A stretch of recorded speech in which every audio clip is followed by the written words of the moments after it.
My name's Steve Elvidge. This shop is Space Harrogate, and we've been going for 15 years now. Get a few celebrities in. I don't know if I can name people, but they tend to fling stuff. They'll take like a dozen items in the changing room and be flinging stuff about. We've had that a few times. You occasionally see things on telly. We get quite a lot of things sold to film and TV makers, like for props. They've got regular kind of people who come in looking for stuff that's been on telly quite recently.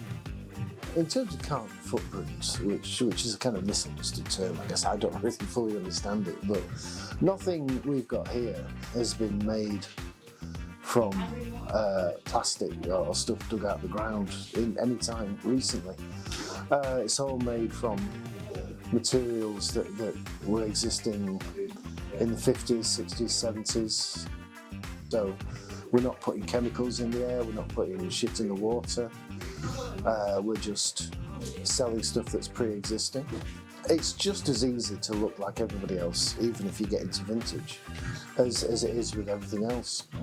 So I miss tribes, because when I was your age, there used to be lots of tribes. You used to kind of have little groups, and you used to recognise people, and you knew what music they were into, what clothes they wore.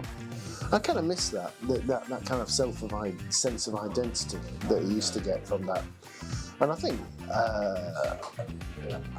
it's lacking in kids today, and there's that kind of sense of identity, because they don't really get it from clothes, because everyone seems to shop in the same place.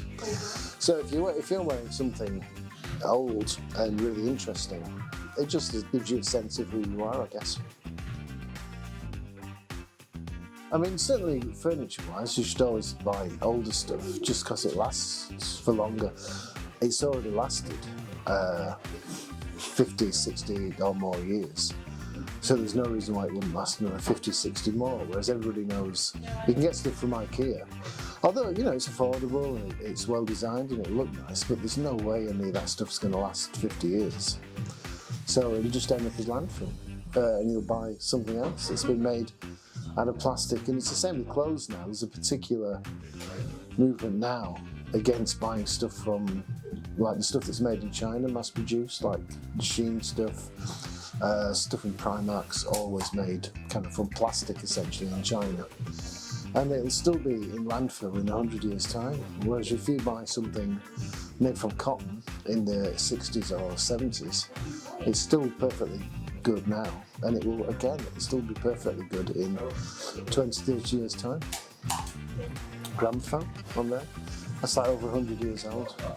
Still works great, and works better in many ways than any kind of portable thing you need today that need no batteries, no wires, just works.